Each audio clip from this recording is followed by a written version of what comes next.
ఈ నెట్వర్క్స్ గురించి మనం ఇప్పుడు క్షుణ్ణంగా తెలుసుకుందాం. ఇది భారతదేశపు మొట్టమొదటి AI first cloud platform. Chat GPT వంటి ఏఐ మోడల్స్ తయారు చేయడానికి కావలసిన ఖరీదైన ఎన్విడియా జీపీయూలను అద్దెకి ఇస్తుంది. మన దేశ ఏఐ స్టార్టప్లకు ఇది వెన్నెముకలా నిలుస్తోంది. Q4 FY26 ఫలితాలు చూస్తే భారీ వృద్ధిని నమోదు చేసింది. కంపెనీ నష్టాల నుండి నికర లాభంలోకి రావడమే కాకుండా 60.7% పటిష్టమైన ఎబిడిటా మార్జిన్ సాధించింది. కానీ పూర్తి ఏడాది చూస్తే కొత్త జీపీయూల కోసం చేసిన 1185 క్రోర్స్ భారీ పెట్టుబడుల తరుగుదల వల్ల, అంటే డిప్రిషియేషన్ వల్ల నష్టం వచ్చింది. Q4 2025 నుండి Q4 2025 నుండి Q4 2026 నాటికి 234% పెరగడం మాత్రం శుభమే. సాంకేతిక రంగంలో E2E ఒక సంచలనం. ఎన్విడియా H100, H200 మాత్రమే కాకుండా ప్రపంచంలోనే అత్యంత శక్తివంతమైన B200 బ్లాక్వెల్ జీపీయూలను భారత్లో మోహరిస్తున్న మొదటి కంపెనీ ఇదే.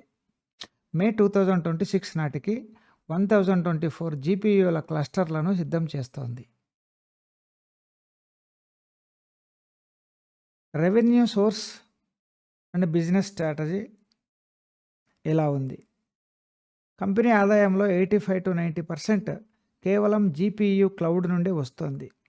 ఇందులో 35 to 40% గవర్నమెంట్ ప్రాజెక్టుల ద్వారా ఉంది. వీటికి తోడు ప్రభుత్వ ఏఐ మిషన్లో భాగస్వామిగా ఉంది. ఇక ఇన్వెస్టర్లకు మరో కీలక వార్త ఏమిటంటే కంపెనీ 1:10 స్టాక్ స్ప్లిట్ ప్రకటించింది. డెల్ మాజీ ప్రెసిడెంట్ అలోక్ వోరీ స్ట్రాటజిక్ అడ్వైజర్గా చేరడం కంపెనీకి పెద్ద బలం. L&Tతో MOU కుదుర్చుకుంది. ఈ కంపెనీ బలం ఏంటంటే L&T పెట్టుబడి, ఇందులో 21% వాటాను కొనుగోలు చేసింది. గవర్నమెంట్ ఆర్డర్స్,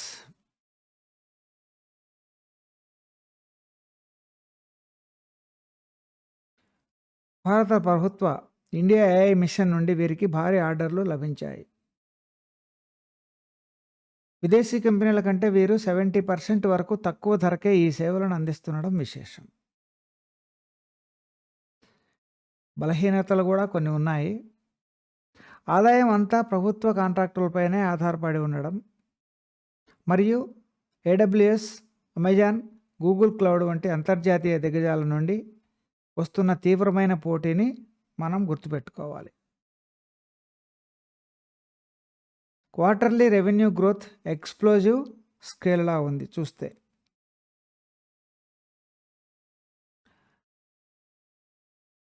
లాంగ్ టర్మ్లో ఈ స్క్రిప్ట్ను చూస్తే E2E నెట్వర్క్స్ భారతీయ ఏఐ ఇన్ఫ్రాస్ట్రక్చర్ విప్లవంలో ఒక ప్యూర్ ప్లే అవుట్. రాబోయే 5 ఏళ్లలో ఇండియా ఏఐ మార్కెట్ భారీగా వృద్ధి చెందనుంది. ఆ వృద్ధికి వెన్నెముకైన జీపీయూ క్లౌడ్ రంగంలో ఈ కంపెనీకి బలమైన ఫస్ట్ మూవర్ అడ్వాంటేజ్ ఉంది. ఎన్విడియాతో భాగస్వామ్యం, ఇండియా ఏఐ మిషన్ ద్వారా వస్తున్న ఆదాయ భద్రత మరియు L&Tతో కుదుర్చుకున్న MOU కంపెనీ యొక్క ఫ్యూచర్ ఎకోసిస్టమ్ను పటిష్టం చేస్తున్నాయి. FY26లో నష్టం వచ్చినా కోర్ బిజినెస్ బలంగా ఉంది. కాబట్టి దీర్ఘకాలిక ఇన్వెస్టర్లు ప్రతి కరెక్షన్లోనూ చిన్న చిన్న పొజిషన్లు తీసుకుంటూ ముందుకు వెళ్ళవచ్చునేమో. ఇప్పటికే పెరిగిన ఏఐ పెరిగే కొద్ది ఈ కంపెనీ స్టాక్ పెరిగే స్కోప్ కూడా ఉంది. స్వల్పకాలికంలో ఈ స్టాక్ ఒక రకమైన మిశ్రమ స్థితిలో ఉంది. స్టాక్ యొక్క PE వాల్యుయేషన్ చాలా ఎక్కువగా ఉండడం ఒక హెచ్చరిక. మే మధ్యలో B200 బ్లాక్వెల్ జీపీయూల మోహరింపు ఒక పాజిటివ్ ట్రిగ్గర్ అయ్యే అవకాశం ఉన్నప్పటికీ ప్రస్తుతం ఉన్న ప్రీమియం ధర వద్ద ఒకేసారి భారీగా పెట్టుబడి పెట్టడం ప్రమాదకరం. అందుకే కరెక్షన్లు వచ్చినప్పుడు జాగ్రత్తగా కొద్ది కొద్దిగా సేకరించడం ఉత్తమం. వీడియో నచ్చితే లైక్ చేయండి, ఛానల్ని సబ్స్క్రైబ్ చేయండి. Thank you.